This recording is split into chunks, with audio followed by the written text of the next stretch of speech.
Coming up on Mountain News this morning, state leaders react to Russia's invasion over in Ukraine, and Kentuckians with their own ties to Ukraine call for unity and prayer in this historic time.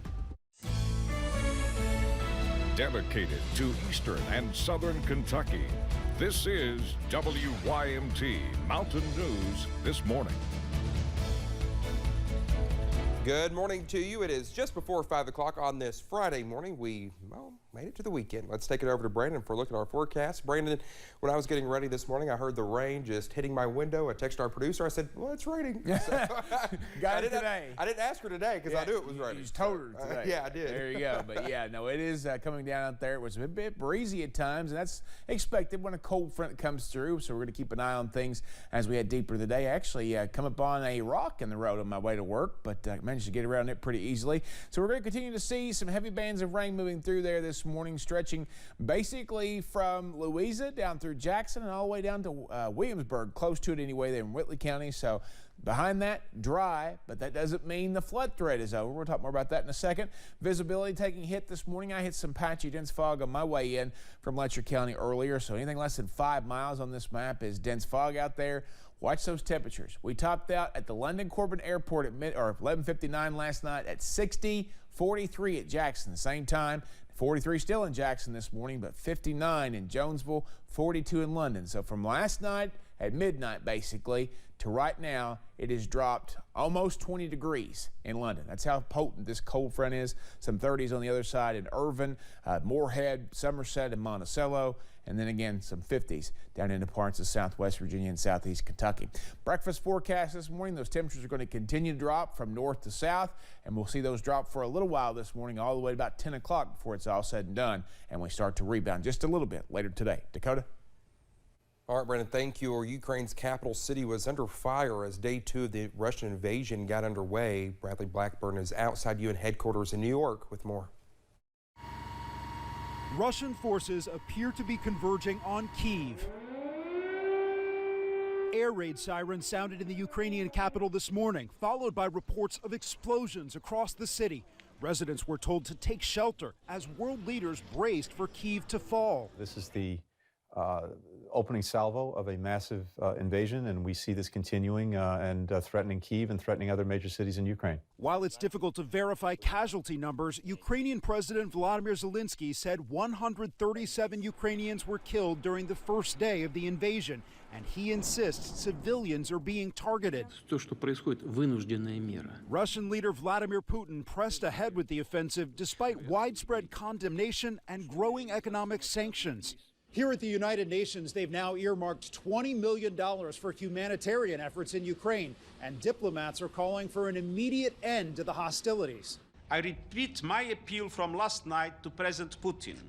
Stop the military operation. Bring the troops back to Russia. President Biden blamed Russia for launching what he called a war without cause. Putin is the aggressor. Putin chose this war. And now he and his country will bear the consequences. The White House says 80% of Russia's banking assets are now subject to sanctions. Bradley Blackburn, CBS News, New York. Well, this morning, President Joe Biden will meet virtually with other NATO leaders to discuss the situation in Ukraine and what other measures the U.S. and our allies could take. Well, Senate Minority Leader Mitch McConnell spoke to reporters Thursday morning in Louisville supporting President Joe Biden. World leaders denounced the start of the long-anticipated invasion with far-reaching consequences. We're all together at this point, and we need to be together about what should be done. But I have some advice. Ratchet the sanctions all the way up. Don't hold any back. Every single available.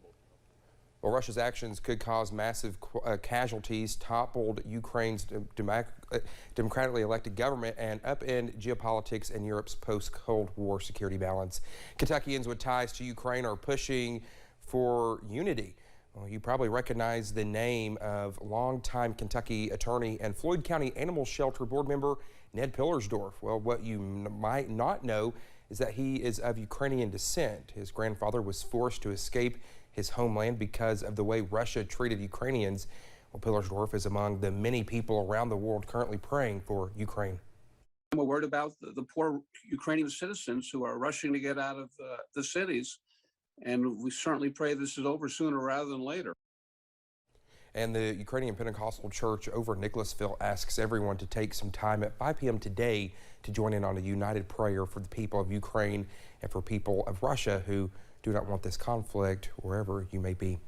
Well, so you might be wondering, how does this between Russia and Ukraine affect you? Well, we talked with an educator at the University of Kentucky who says it was a matter of time before the Russia invasion happened, but now that could impact your wallet.